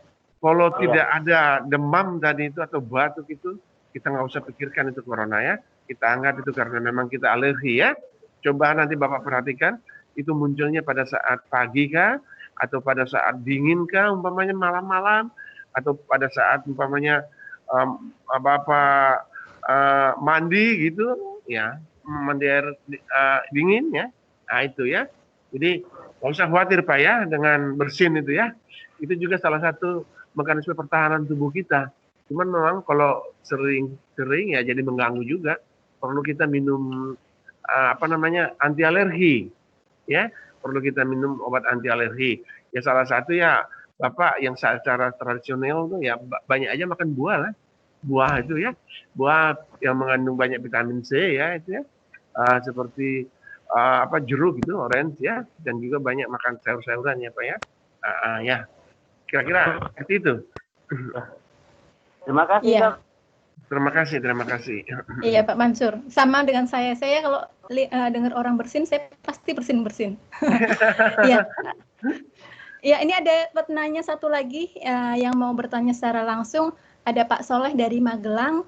Silakan Pak Soleh mau bertanya kepada siapa narasumbernya. Oke, baik Bu Helena, selamat sore Pak Munajat dan Ibu Rahmita. Mungkin ya saya perkenalkan, saya Solehudin dari guru SD di Magelang. Bapak Ibu mohon, ini saya sebagai guru SD, ini kan anak-anak kan kadang sering itu ya Bapak Ibu, kurang memperhatikan PHBS itu ya, perilaku hidup bersih sehat itu. Padahal di sekolah kami itu sudah disediakan beberapa tempat cuci tangan ya di depan kelas gitu. Tapi mereka kadang itu suka mungkin lupa atau apa ya, sering sama guru-guru lain juga ditegur gitu. Kemudian kira-kira ide apa yang untuk aktivitas apa ya Bapak Ibu narasumber, kira-kira untuk seusia anak SD itu biar mereka itu bisa terbiasa dengan perilaku hidup bersih sehat itu. Sementara dari gurunya sendiri sudah memperingatkan. Terus satu lagi itu kalau mereka olahraga itu biasanya habis dari lapangan gitu pada mandi gitu karena di kampung ya. Jadi itu kira-kira bahaya nggak ya, lagi capek gitu terus langsung pada mandi gitu di sungai dekat sekolah gitu. Itu aja mungkin pertanyaannya, mohon maaf karena ini dari SD Pedalaman di Magelang ini Bapak Ibu. Terima kasih. Ya, berarti tadi pertanyaannya untuk Pak Munajat dan Ibu Tita ya, Pak Soleh? Iya. Mungkin lebih ke fisik ya, jadi ya aktivitas fisik gitu mungkin. Ya, silakan Pak Munajat dulu atau Ibu Tita dulu untuk menjawabnya. Boleh, saya dulu Bu Helena. Ya udah, oke. Silakan Pak Munajat untuk menjawab pertanyaan. Terima kasih Pak Solehudin dari Magelang ya, dari SD di Magelang. Iya Pak, banyak ini Pak opsi-opsi ataupun kegiatan yang bisa dilakukan dan menyenangkan. Sebenarnya ini terkait juga dengan konteks lokal. Ketika di Magelang kira-kira ada lagu kah, permainan kah yang memang biasa dilantunkan, didengarkan ataupun digunakan ya buat siswa. Jadi kalau untuk cuci tangan sendiri seperti yang saya sempat sampaikan, ini akan bisa memberikan semangat buat siswa ketika dilakukan bersama-sama. Dan ketika ingin menjadikannya pembiasaan, Pak Solehudin, ini penting untuk kalau di sekolah ini masuk ke dalam sistem ya, strukturnya. Jadi, makanya sempat saya bilang dibuat rutin dan terjadwal, sehingga tahu kapan melakukan ketika di sekolah. Ini juga saran yang paling pas untuk COVID. Jadi pada saat datang ke sekolah, cuci tangan ya, dan pada saat pulang juga iya. Jadi pas ke sekolah tidak membawa kuman, dan ketika pulang pun juga sama, tidak membawa kuman, seperti itu.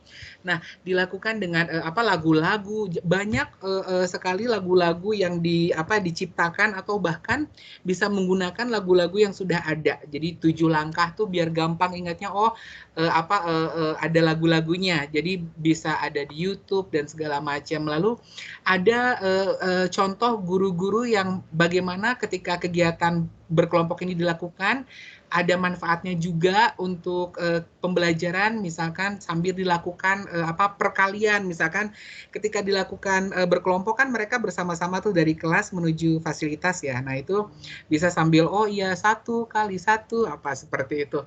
Jadi banyak contohnya, dan sebenarnya Bu Helena, link-link yang terkait dengan informasi ini, baik itu panduan untuk kegiatan membiasakan praktek perilaku hidup bersih dan sehat. Lalu tentang COVID ini nanti ada Kemendikbud juga mengeluarkan opsi-opsi fasilitas cuci tangan yang bisa diadopsi oleh sekolah. Jadi kalau misalkan sekolahnya nih punya kendala biaya ataupun tukangnya tidak ada, itu nanti Kemendikbud punya panduan atau manualnya untuk mendukung kegiatan tersebut. Jadi saya rasa informasinya bisa banyak ditemukan secara online maupun saling bertukar info di antara Bapak Ibu guru seperti itu. Nah, ya, kuncinya Pak biar menjadi pembiasaan, yaitu tadi kan kalau misalkan memang masih anak-anak sudah dikasih tahu, jangan kan anak-anak kita ya, kalau misalkan dikasih tahu 1 ke 2 kali mungkin masuk telinga kiri keluar telinga kanan. Makanya salah satu tips dan triknya itu dengan melakukannya rutin dan terjadwal, sehingga di alam bawah sadarnya ketika masuk ke gerbang tanpa diingatkan, cuci tangan dulu, salam dulu ke Bapak Ibu guru gitu kan. Sampai sekarang saya melihat siswa-siswa saya itu kalau misalkan ketemu dengan yang orang lebih tua pasti dia langsung salaman gitu kan. Nah itu kenapa bisa seperti itu, karena memang sudah jadi budaya. Kenapa jadi budaya? Karena biasa dilakukan oleh orang-orang kita. Nah, untuk hal ini berarti ya kita perlu membuatnya jadi kegiatan yang rutin, continue, jadi tidak hanya pada saat-saat tertentu. Mungkin itu Pak Solehudin ya. Ya, baik Pak Munajat, terima kasih Pak. Iya. Ya, mungkin saya mau menambahkan sedikit Pak Solehudin. Oke. Nanti kebetulan kami juga akan membagikan beberapa sumber yang buku-buku panduan yang bisa Bapak download.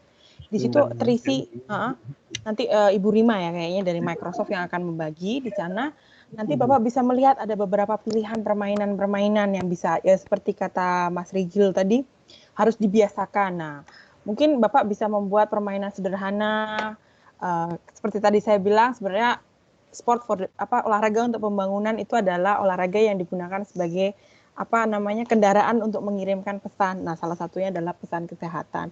Mungkin Bapak bisa bikin itu dua gawang-gawangan, terus nanti Bapak kasih statement atau pernyataan, misalnya COVID-19 dapat dihindari dengan sering bercuci tangan, misalnya.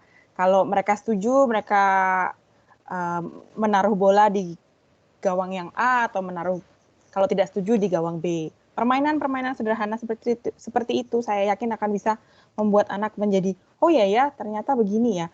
saya rasa pembelajaran itu akan jauh lebih menyenangkan bila banyak sekali gerakan dan juga membuat anak untuk diberi reasoning, alasan. Kenapa sih saya harus melakukan cuci tangan ini? Oh, karena nantinya apa? Seperti itu. Nanti kita akan bagi, dan kebetulan nanti minggu depan tanggal 14 Mei itu guru-guru yang sudah pernah dilatih oleh Sports for Development akan berbagi melalui webinar di Microsoft Education Indonesia ini juga. Mungkin Pak Solehudin bisa banyak lebih banyak menggali apa saja yang sudah dipraktekkan ya. Itu. Kalau mandi mungkin lebih ke Pak Dokter kayaknya ya. Oh iya, mungkin mohon itu Pak penjelasannya Pak Dokter itu kalau anak yang sering mandi gitu habis olahraga gitu kira-kira ada pengaruh ke kesehatan nggak itu Dok? Ya, terima kasih. Ya, oke. Terima kasih Pak Saudara Rahidin ya. Jadi kalau pengertian sehat itu kan bukan hanya bebas dari penyakit fisik ya, bukan hanya bebas dari penyakit fisik atau jasmani ya, tetapi juga harus bebas ya, bebas dari penyakit atau bebas ya, rohaninya, mentalnya, sosialnya juga harus sehat. Itu pengertian daripada sehat itu. Jadi bukan hanya bebas dari penyakit ya, tapi harus juga sehat sosial, rohani maupun sosial. Itu yang dikatakan sehat. Jadi kalau berhubungan tadi untuk tiap habis olahraga langsung mandi, sebaiknya jangan dulu langsung mandi, Pak. Nggak boleh. Jadi harus ditunggu dulu. Karena seseorang kalau dia habis olahraga itu pori-porinya itu masih terbuka gitu. Ya.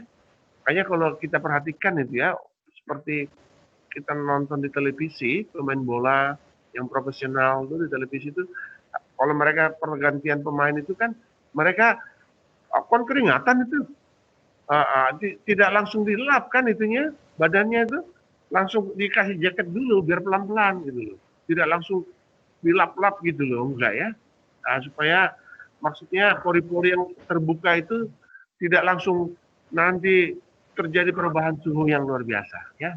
Jangan langsung mandi ya, jangan langsung mandi ya Pak ya, jangan, karena pori-porinya terbuka ya. Demikian Pak Salahuddin. Oke. Terima kasih Pak Dokter. Oke, terima kasih Pak Salahuddin atas pertanyaannya. Kepada Pak Munajat, Pak Dokter Robert, terima kasih atas segala penjelasannya.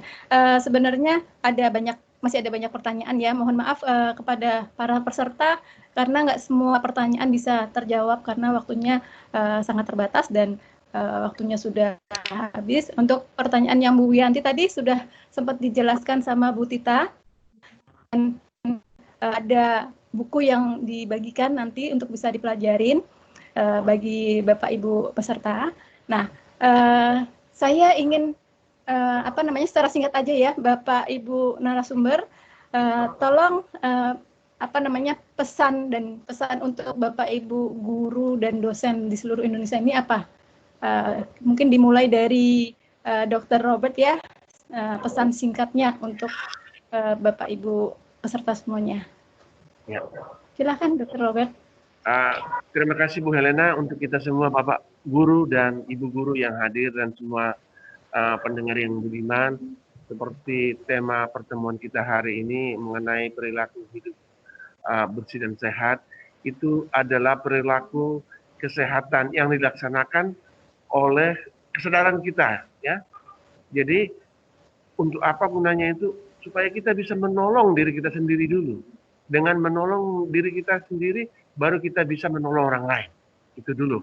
Itu prinsipnya PHBS itu ya. Dan yang kedua, untuk corona ini, infeksi corona itu, kita nggak usah terlalu khawatir ya. Jangan terlalu khawatir kita. Yang penting kita harus jaga kekebalan tubuh kita atau kesehatan tubuh kita tetap optimal ya.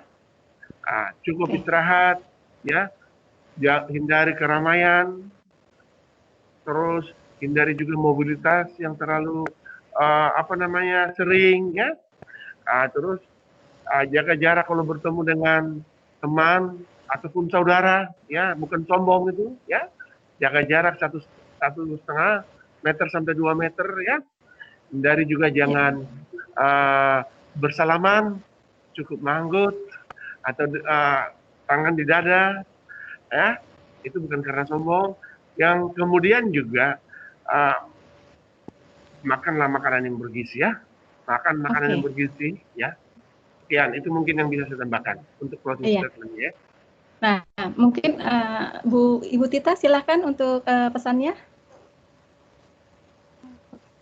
Ya, pesan saya, ya betul, saya setuju dengan Dr. Robert tadi, perilaku hidup sehat itu sangat penting dan ternyata tidak hanya untuk diri kita sendiri, tetapi juga ternyata untuk sekitar kita. Karena kita lihat apa yang terjadi sekarang ini kan, kita diajak untuk tinggal di rumah, kita diajak untuk bahkan ada nggak boleh mudik juga kan. Nah, jadi itu, dan ya kita jadi semakin sadar bahwa kesehatan itu adalah investasi yang paling besar ternyata. Ya, itu dari saya. Oke, terima kasih. Silakan Pak Munajat. Mic-nya Pak. Pak Munajat, mic-nya belum nyala. Ya, oke. Sudah ya. Ya, Bapak, Ibu, guru semua, ini juga saya berpesan untuk diri saya pribadi juga. Jadi, saya senang sekali dengan 3 kalimat ini. Use what you have, do what you can, start where you are. Jadi, gunakan apa yang kita punya, lakukan apa yang kita bisa, dan kita mulai dari sekarang. Karena untuk sehat itu hanya perlu dari langkah-langkah sederhana. Allah bisa karena biasa. Kegiatan sederhana, dampaknya luar biasa. Terima kasih. Oke, terima kasih Bapak Ibu narasumber kita, sangat luar biasa sekali dengan kepakarannya masing-masing. Dan terima kasih untuk Bapak Ibu narasumber, Pak Dr. Robert, Pak Munajat dan Ibu Tita, terima kasih banyak atas waktunya, ilmunya, kesempatannya.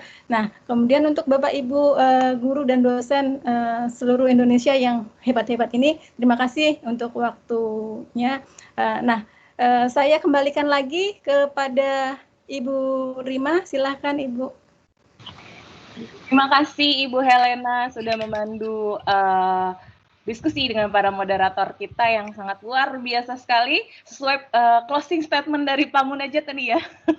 Sangat luar biasa, seperti para narasumber kita hari ini, sangat luar biasa. Saya sendiri sangat menikmati sekali sesi hari ini, banyak sekali pembelajaran yang sangat berarti yang saya dapatkan dari Bapak Dr. Robert, dari Bapak Rigel Munajat, dari Ibu Tita Rahmita, dan saya yakin para guru-guru yang hadir di sini juga pasti banyak sekali manfaat yang sudah kita dapatkan ya dari apa yang sudah dipaparkan oleh para narasumber kita hari ini. Mari kita berikan ucapan terima kasih untuk para narasumber kita. Boleh dinyalakan mikrofonnya Bapak Ibu. Ucapkan terima kasih untuk para Bapak Ibu narasumber. Silakan. Terima kasih. Ya, terima kasih juga Bapak Ibu. Terima kasih Bapak Ibu semuanya. Terima kasih Bapak Ibu guru. Selamat melayani, mendidik anak bangsa. Baik, terima kasih. Sebelum kita berpisah, Bapak dan Ibu, ada sedikit pengumuman yang akan saya sampaikan.